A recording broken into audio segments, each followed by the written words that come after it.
Hello again. Welcome back to the GBDENG podcast. I'm one of your hosts, Aiden Billing. I run GBD reviews on Instagram, and of course, this is my buddy Daniel. He runs Reviewing on YouTube. Please follow him. Yeah, Please, just please. please follow this guy. Yes. Yeah. Yeah, All right. So as always, we've got some trivia to start off. Do you want to start off, or should I? I can start off. So, Aiden, All my right. Sounds question for good. you is: how many Academy Awards has Alfonso Cuarón won in his career? Ooh, that's a good one. I know he's been nominated for 11 because I was gonna do a similar question and then I had to back out, but I'd say he's won like six. Very close. It's actually five.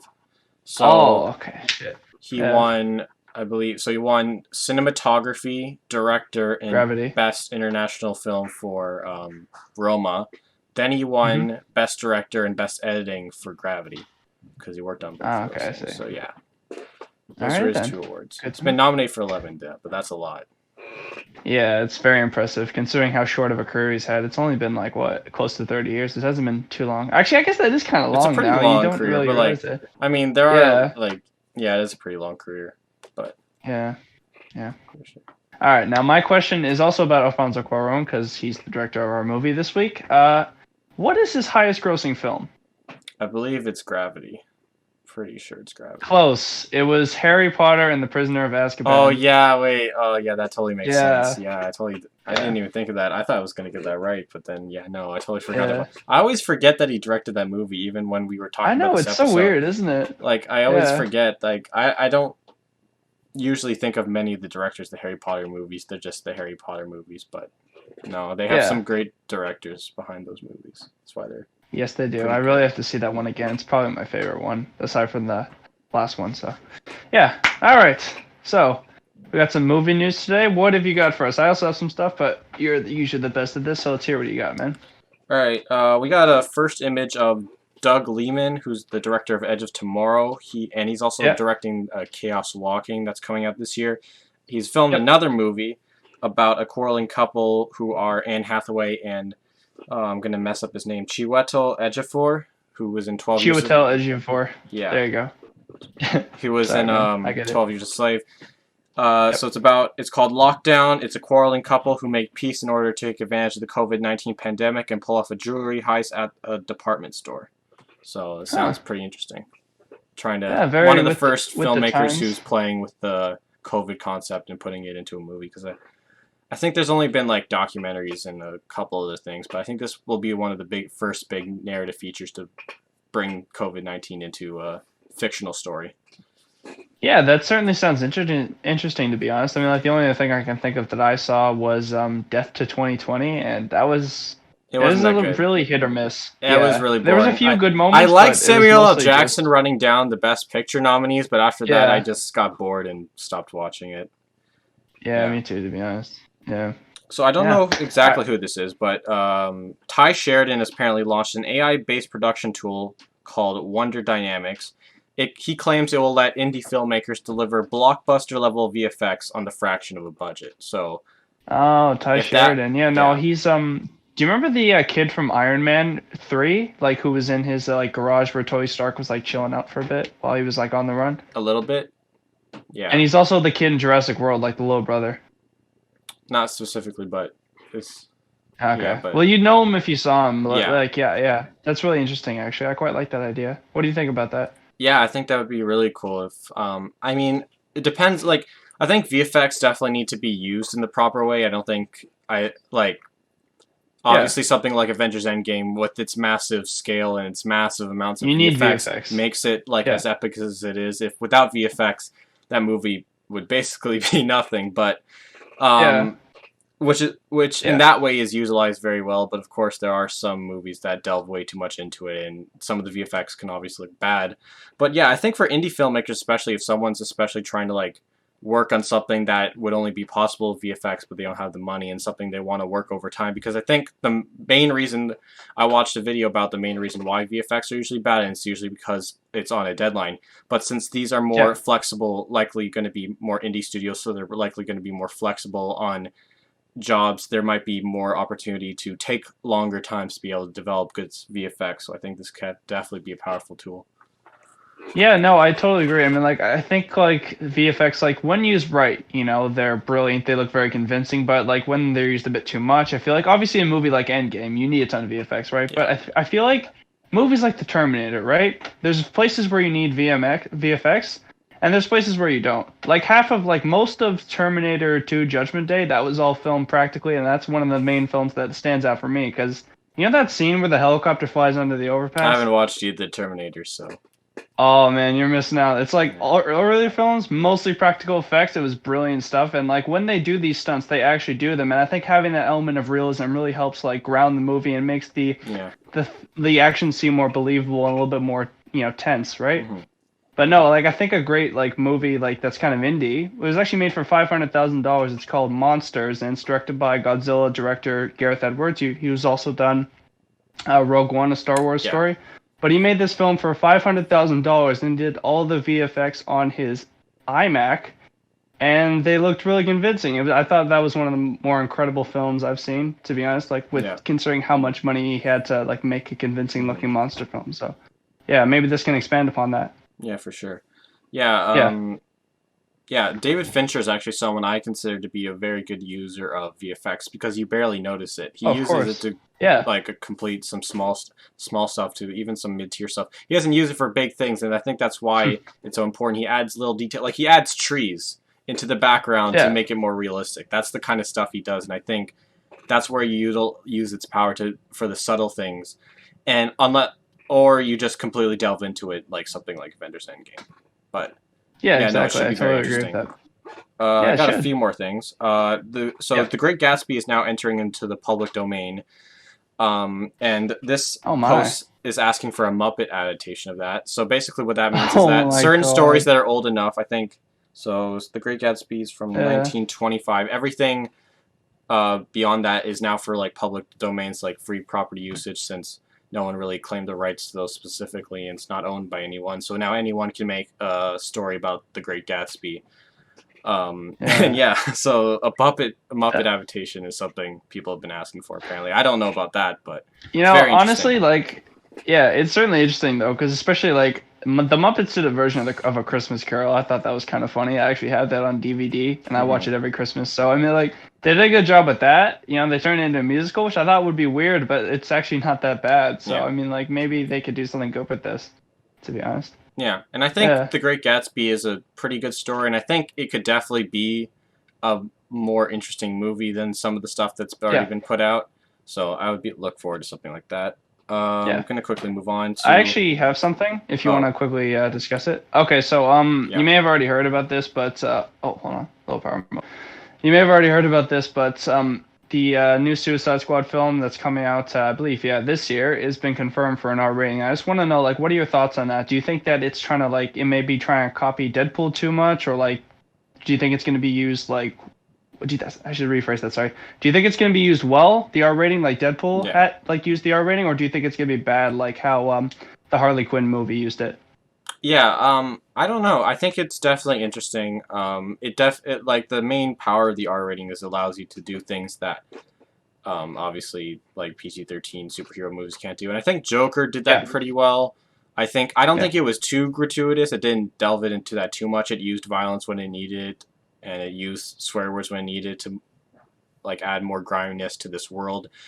But yeah, I don't know. It could be used well. Like it can allow for some better jokes. I personally haven't really seen too many of the R-rated ones like Logan, Deadpool, whatever yeah, other DC properties. I think Joker is the only superhero property with an R rating I've ever seen. So I yeah. don't know. It could be interesting. I don't love James Gunn too much as a director. I don't think he's a genius. I like the Guardians of the Galaxy, but I think they're probably both of them are probably mid tier as far as my preferable Marvel tier list goes. But no, Yeah, I fair think it enough. could definitely be interesting. Yeah. No, no, I totally agree. I mean, like, I feel like he's a great comedic director, so I feel like some of the comedic moments they tried to go for in the first Suicide Squad film, obviously those were god awful for the most part, but I mean, like, maybe it could be a more enjoyable film to watch. I mean, like, Yeah. maybe it could delve into the territory of, like, Aquaman, where it's just so over the top, you kind of have to love it, or, like, Wonder Woman 1984, which I think you saw? I don't know. I I know I didn't see saw it. it, but, like, I didn't see it. yeah. life is good, but it can be better. You know, like I love that stuff. It's so funny to be honest. I Right. was completely enthralled. So Yeah. yeah, hopefully he does something like that if it's not amazing. So Yeah. yeah, Um, yeah, we'll talk about Wonder Woman a little more. I want to hear your thoughts on that. But first, so I wanted to quickly show that this is the Cherry poster. yes, Um, those are official. They originally, I think I talked about this quickly, but I think they accidentally posted when they originally sent out this poster. It actually said Chair K. It was a K instead, and the poster looked really warped. So that was just oh funny. my god, that Yeah. is funny actually. That's like that kind of reminds me of when Universal Studios accidentally released the Mummy trailer with Tom Cruise without like background audio. It was just the like character dialogue. That was so funny. I don't know if you remember that, but No, I didn't, but that's pretty funny. you can still search it up on YouTube. It's the funniest shit ever. Just do it after we're done recording here. You gotta listen to it, Yeah. man. All right. Yeah. Quick thing. LA Health Department has apparently asked the film industry to pause production, so anything that's been Yeah. going on is going to get delayed a little more, which I don't think will be too detrimental to this year in particular. I think there are a few things that are supposed to come out towards the end of the year that are probably trying to film now, Yeah. but so hopefully they won't. They might get pushed to 2022. I'm personally not too weary of that. I think because of all the Yeah. delays of 2020, 2021, as long as they're able to get stuff out in theaters and I guess on HBO Max or whatever they're doing, Yeah. can still be good. So I don't think it's too bad. Yeah. I was gonna Well, we move. just need people to stop being idiots. I'm sorry to like interrupt you there, but like I'm serious. Like people watching this, like be smart. If you're gonna go out, wear a damn mask. It's not that hard, and I'm getting really sick of it, to be honest. Especially here in Canada, we should know better. We're not the United Yeah, States. No offense to any American viewers out there, but yeah, yeah, yeah. I watched a yeah, documentary about Totally Under Control, and I think it kind of it showed how COVID became a political issue in the states, yeah, which is just really idiotic because it's not politics; it's yeah, people's lives. There's yeah, you can't let the two combine. yeah. It's very It should really shouldn't be detrimental. a yeah. It shouldn't be a bipartisan issue. That really doesn't make any Yeah, sense. which It's is an issue with why the health and United safety. States struggled so much during this pandemic and still does. Yeah. Um, anyways, I was going to move on to Mike Fenton, who was the casting director of a lot of great films. He passed away at 85. His Mm. credits include Back to the Future, E.T., Blade Runner, A Christmas Story, Footloose, Aliens, One Flew Over the Cuckoo's Nest, Chinatown, and The Godfather Part 2. So he definitely has a Wow. legendary legacy left Casting behind. director, yeah. I Yeah, mean, like his eye for like what would fit with the movie. That's yeah, incredible, to be honest. You figure how all those movies iconic, right? You yeah, know, for like sure. Dirty, yeah, like they're fantastic films, and Yeah. it's sad to see him go. Also, I don't know if you heard about this, but Bond girl and also like um one of the other moms from that '70s show, Tanya Roberts, is also died. She was out on a dog walk and she came back and basically collapsed. She's No, dead now. that's We don't know unfortunate. why yet, but yeah, that was unfortunate. But Yeah. yeah. Yeah, no, I think particularly him because I think in this case he brought a lot of unique castings that I think would have been normal because usually directors would look out for Yeah. actors they've worked with before. I think with most of them they aren't. Like The Godfather 2 had Robert De Niro. I think he got him an Oscar for that. I think he pretty Yep. much launched him into stardom. He kind of helped start his career. Jack Nicholson, One Flew Over the Cuckoo's Nest, I think that established him as one of the greatest actors of our generation. I think that definitely Oh, propelled. He also definitely. won Yeah. an Oscar for that and propelled him. Same with Chinatown. Both of those movies helped propel him into the legendary status he has. Probably thanks to him, led him to do things like A Few Good Men and The Shining. So yeah, Yeah. Definitely. I definitely totally agree. great. Yeah. Yeah. Couple last things. Cinematographer Roger Yep. Deakins, who I consider probably the best cinematographer working today, other than maybe the guy who worked on the film we're about to talk about. But he's been knighted this year, and Oh he's now become yeah. Sir Roger Deakins. Pretty fun. That certainly fits him. I mean, like, yeah, definitely an amazing figure in the film industry. Like every movie I've seen him do cinematography for, it's been whether it's good or bad. I'm always entertained by the visuals. I think he's one of the, yeah, like you said, one of the best cinematographers alive today. So I mean, Yeah. like, yeah, he needs. I can't wait to see more from him. So Yeah. yeah. Last piece of news is that it's been recorded that women this year, directed the record number of movies for 2020, and I think arguably you could definitely make the case that even like as an overall from like especially with what I've seen, I think women have maybe potentially made better films than the men this year, which Yeah. we haven't really seen before just because the film industry's been so dominated by men over the years. But I think this year Yeah. definitely has seen a lot of. I'll quickly say some of the ones I think deserve recognition. Promising Young Woman was directed by Emerald Fennell. That came Yep. out Christmas. I think you should definitely check that out if you can. All right, I got you. Nomadland, Chloe Zhao. I think that's Mm-hmm. probably the best Oscar contender of the year. I think that definitely should be in. I think those are the two I remember the most. There are probably a few others I'm forgetting, but those are the two I remember for sure are definitely great films by women. Yeah. Well, yeah, no, I totally agree. I mean, like, I know, like, Wonder Woman 1984 wasn't all that great, but I mean, like, Patty Jenkins before that, she did like Monster. I mean, like, that was a really good Oh film yeah, as well. Patty And I feel Jenkins. like, Patty Jenkins is yeah, a good director. I don't know. yeah, I guess we can. That's actually a good transition. I wanted to quickly ask you, yeah. since you've seen Wonder Woman, what you thought of it, because I was curious. Oh boy. All right. Well, let me tell you, it's a fucking mess. Okay. Excuse my language, but it is. It's a mess to be honest. But it's like a mess almost in the Aquaman way, where it was just so entertaining to watch. Like I had to love it, especially Pedro Pascal as the main villain. Like you don't get the feeling like he's like all that bad of a guy. To be honest, like Right. he's just a guy who's just I don't know. He's been kind of mistreated his whole life. But that's pretty cliche. The Right. good part is his performance. Like it's just so over the top. It kind of reminds me like what comes to mind is immediately the Green Goblin from Sam Raimi's 2002 Spider-Man film. Yeah. Like it has the same energy. It's just it is so funny to watch this guy just tear up the scenery, just own the spotlight. I feel like he's even better than Gal Gadot as Wonder Woman in this movie, to be honest. And I did not think I'd be saying that, but Yeah. she's also fantastic. Not to say that she isn't good, but no, he was hilarious. My favorite part of the movie by far. The only thing I didn't really like, that I thought was just unnecessary, was like having Barbara Minerva as Cheetah in the film. I thought that was like it just tacked onto the story just so that they could have a big CGI fight at the end Right. at night. That was kind of hard to see because CGI wasn't rendered very well. So I mean, like it definitely could have been better. I don't know. I just there could have been there was a lot. It had a lot more potential to be like really good, but I feel like it's just another fun entry into the DCEU, and I mean like it's definitely a positive trend. I mean like it's not the garbage we saw before, or like the snooze fest that was Justice League, Right. or like Batman v Superman. Yeah, yeah, and it's not like depressing like Man of Steel. Even though I did kind of like Man of Steel, like it was Right. just very depressing and dark. Yeah, Okay. don't even get me started on Suicide Squad. But yeah, we should continue. I don't want to talk about this too much more. All So right. Yeah. Let's get yeah, into the great movie that we watched this week. yes, Children of Men. This is a 2006 film directed by Alfonso Cuarón.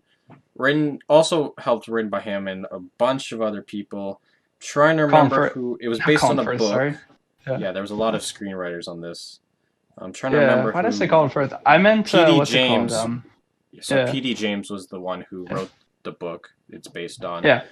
And yeah, so I'll just read out the premise real quick. In Yeah. 2027, in a chaotic world in which humans can no longer procreate, a former activist agrees to help transport a miraculously pregnant woman to a sanctuary at sea where her child's birth may help scientists save the future of humankind.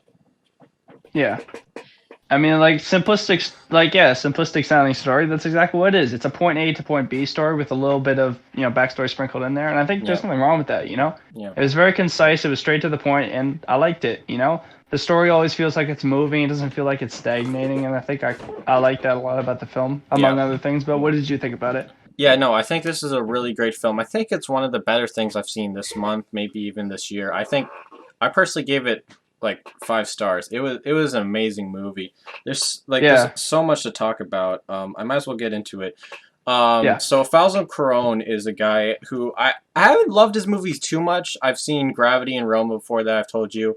And while Hmm. Roma, everyone was praising as a masterpiece, I thought it was a very good movie. I don't know if I would call it a masterpiece. I didn't get the emotional beats as much as some other people did. That might be just a me problem. And Gravity, Yeah. while it was a visual and technical masterpiece, I think the story and the dialogue and a lot of stuff was really not great. was not good. I think they should have thought that out a little more. But Yeah, this movie, I of think, course. combines both of those things into a really epic film. I think what impressed me most about this film is its scale.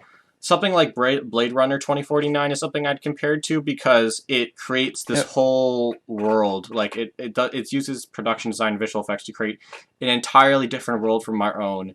And but unlike Blade Runner 2049, that's not like a huge focus. I think that's just the backdrop for the story that you're like delving into, which is a very good story at that one. Constantly entertaining. I think it says a lot of important things about government, about hope, about just a lot of different things. I don't know if I can really explain it all, and like loss and just so much. But yeah, the scale of this film is definitely what impressed me, and I like the cinematography choice from Emmanuel Lubitsky, who is a man Yeah. who has been working with Alfonso pretty much on all of his films, except Roma. Roma, Hmm. yeah. But he's also worked with Alejandro Gonzalez Iñárritu on films like The Revenant and Birdman. Those films are amazingly shot, and this guy knows how to make a movie look good. Because Oh while yeah. there's constantly shaky cinematography, that adds to the griminess and just the action packed just this action-packed story that keeps you constantly on your Yeah. toes. I think it adds to the atmosphere. It's a very purposeful choice, and I think it was wonderfully executed. And then there's these amazing long takes. Those takes are just insane. Like it's insane to think that this is a 2006 film, frankly, because other than the film camera quality maybe being a bit lower than something like The Revenant, it just like the way they were able to pull off these shots were like insane. Because like a film Yeah. that I like a lot is Atonement. That film is renowned for its really long take on Dunkirk Beach. This one had like, especially in the second half, had so many of those, and they were so well done. Yeah, no, I definitely agree with you. It felt like it feels like you're like right in the action. Especially there's this one scene in the film where he's like Clive Owen's character. That's what I was trying to say. I was writing the film earlier, but Clive Owen's character is going through this like refugee city, and there's like a bit of blood that gets on the camera, but they keep moving, and it makes Yeah, it just feel so grimy, like you said, just so yeah, like and it creates a lot of tension throughout the film, especially that scene. Like, do you remember when Clive Owen, his character, is trying to start up the car, but he has to be quiet because the like the guards from that yeah, organization, I think they're called the Fishes. Yeah, they were trying to yeah, trying to avoid their detection. But no, that was really good, especially with the long take, because you feel the tension from him. He has to be as quiet, and then he has to be yeah, super quiet, and the camera's just right there beside him while he's trying to do this like impossibly loud task while trying to yeah, avoid detection. But yeah, it's great, for sure. brilliant stuff. Yeah, Yeah, amazing stuff. I think, yeah, the way it's shot, like those long takes, like I said, they're insane. Let's talk yeah, about the acting. Clive Owen's great.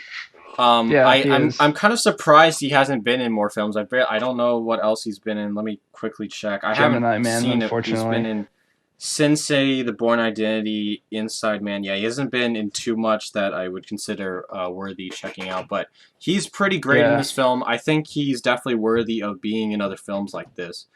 yeah. Michael Caine was really fun to see as like a It hippie. was actually. It Yeah, was pretty insane to see him like that. Julianne Moore was pretty good for the amount of screen time she had. Like their chemistry was also really good for the temporary time that it was happening. It was really good. yeah, I guess I don't know if spoilers quickly, but I wanted to get into the one of the first action packed scenes where they're in the car and yeah, they just killed Julianne Moore. They just killed yeah, Julian's that's the character's name, and I thought that was a very bold move on this. Like this film pulled no punches overall, right? yeah, It yeah. was No, knowing it's not like a franchise or anything. It's based on a book. It's like that. Like just in the first act, they kill one of the more important characters you think is going to be on this journey. yeah, no. I definitely agree that it was crazy to see, especially how like everything was fine, but like they do a lot in the movie. Like you have these nice like scenes of levity, and then immediately you're right back into the action. There's not a lot of breaks in this film, and I'm like maybe that's the only draw I could think of, But like just because it's like a little bit too like I don't know. There's a lot of like really rapid tone shifts, and that might Right. not be okay for someone. I know I personally didn't mind it, to be honest. I'm Yeah. sure you didn't either, I but yeah, didn't I know. know it might be a little bit too much for some people. But yeah, Yeah. that No. whole scene when they're in the car where like the camera is spinning around as they're driving out of there, It's definitely, yeah, it's one Yeah. of the highlights of the film. I think it was brilliant. Yeah, So the coordination on yeah, this film definitely reminded me of things like The Revenant, Birdman, all these really long takes that are so well coordinated, while just tons of actions happening around them. I like yeah, I like the way they incorporate the future parts of this movie, like the subtle things, like there's like little electronics things in the car so you can see how fast you're going. I think it's a decently realistic future of how technology, like, obviously was being set back by all the chaos that was going on, but at the same time yeah, also acknowledges that this is a futuristic world. yeah, Um, yeah, no, it establishes the world really well, especially in that first scene. Like first it creates that sense of scale with the long shot and the pretty wide, like the production design. I want to keep talking about that because it's just insane how large these sets feel. Like I don't yeah, know, and how like they create these like massive like broken cities that look a lot more like modern cities compared to something like 1917, where it's just like obviously there was a lot of extensive work done on that, but it's pretty boring to look at for the most part because it's just trenches and some broken houses, right? But yeah. this film has like broken houses, but you can like clearly see them. You see all the art, you can see all the details all the Yeah, time, and everything feels then very lived in. I agree with that. Yeah, I think they established yeah. very well what this world's like when you see all these people crowded around like a not so good TV screen just looking at an 18-year-old, right? Like they're all Who is the? fascinated who is the Yeah, youngest person in the world. They're just fascinated by it. Like, and the weird thing is that he wasn't even that much younger than someone like I guess it shows that like humanity won't last as long because to them everyone's yeah, gonna die. But it was only by like a couple months. But just the impact on that scene, the number of extras and like decently good performances, like just people crying in the background, people in panic, is all so well done in this film. yeah. Exactly, man. Exactly.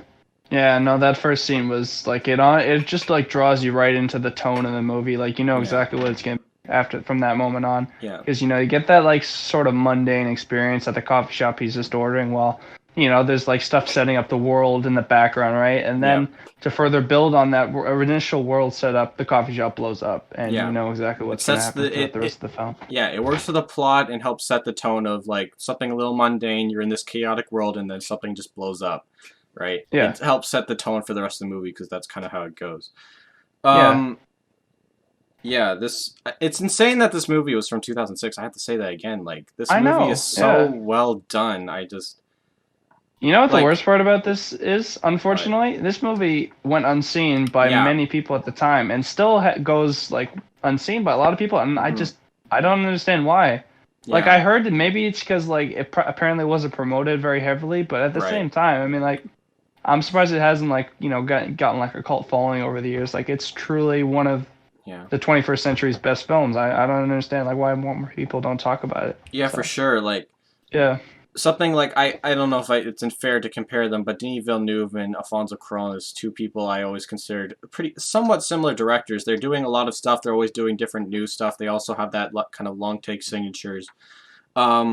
But what was different is that something like Incendie, which is based on a play, so it's very impressive the scale that Denis is able to pull off in that film. But that film has the yeah. exact same rating as something like this, which I find to be a little bit like just I feel like this film's almost like I kind of agree it should have that rating, but I think Incendies is too high. But man, like this film needs to be acknowledged more. It's so freaking well done. Like all the people like the top Yeah. reviews I saw all gave this thing 5 stars.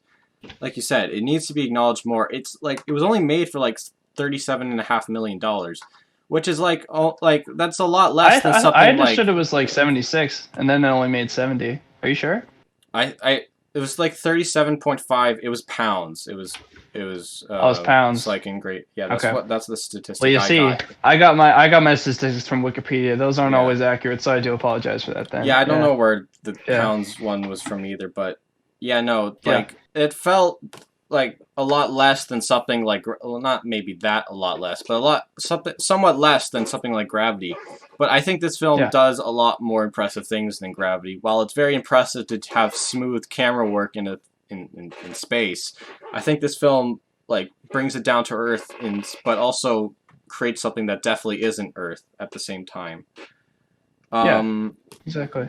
like I don't think this is a perfect movie. Let me see. There was a thing I had a few moments that didn't. There was a few moments that I don't think hit right. The ending is a little bit mundane, a little bit too expected. Not the most emotional thing ever. It's not Yeah. the best thing ever. There are a few ex machina moments when Yeah. when they're found tracked down by the fishes and they're about to execute them, and all of a sudden the soldiers start firing. But Yeah. I think the best scene in the movie, the best dramatic scene, was definitely the one where him and who's the actress who played the mom? Claire Hope Ashley, who played Key. She was pretty Yeah. great, and that scene where they're going down through the building and everyone's just stopping, and all the soldiers Highlight are just of the like, film, easily. it's easily the best. I think I would have been fine if they just ended it there. I think the last scene's decent. And it's pretty cool to see like Clive Owen pushing all the way to get her to the scientist, but man, that was definitely the best part of the film. I think was definitely the best dramatic part of the film, for sure. No, totally, 100% agree with you. Like it was incredible, to be honest. And I mean, like a lot of the stuff in the film, especially like this journey that the mother and like Clive Owen had to make together. I don't know if you found this, but it wasn't it kind of like a biblical allegory in a way, like Mary and Joseph trying to go through this treacherous land, and they get to this horrible place. They have the kid, and then they finally get to safety. That's what I kind of saw. It reminded me a bit of that, but I mean, like I don't know what you are, because you're more religious than I am. That never popped into my mind. I can see that kind of thing. There are a lot of stories about like people having to go out into like the desert or some chaos because of things that are happening in their world. And I think it does have a lot of those good things. You could say this baby is the closest thing to like a non-religious baby Jesus, because all of a sudden luck just has it that there's another child born into this world where there's no children being born ever. And exactly.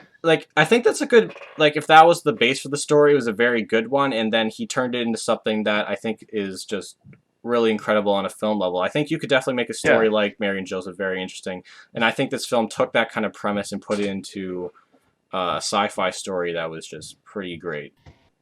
Yeah, no, I definitely agree, man. Yeah, but like you said, not a perfect movie, but I think it's like pretty damn close to perfect in my opinion. It's pretty close to perfect. I don't really like, know how really you can like write out some of those other moments, really. Like, I think you can maybe cut the last scene. I don't know. It depends. Like, it would be less conclusion-esque, but I think it would have been fine with me if they like everyone just stopped fighting because of seeing the child, and maybe would have been maybe too cliche for some people, but honestly, I like that a lot. I definitely agree with you there. Yeah. So, what are you gonna give this out of 10? So out of 10, I said I gave it 5 stars, and while I said it isn't perfect, that's why I gave it 9.5 out of 10. Yeah, I think I'd have to agree with you there, bro. Like, there's like obviously there's a few dumb stuff there, but like it's all like subjective dumb stuff. I mean, like I put down that the shaky cam might be hard for some people, because like I know, for example, like my stepmom, I love that choice. That was camera. My favorite part of the cinematography. While he doesn't create the most beautiful shots, like in something in The Revenant, he does things that are a lot more beautiful. The shakiness just added to this film a lot.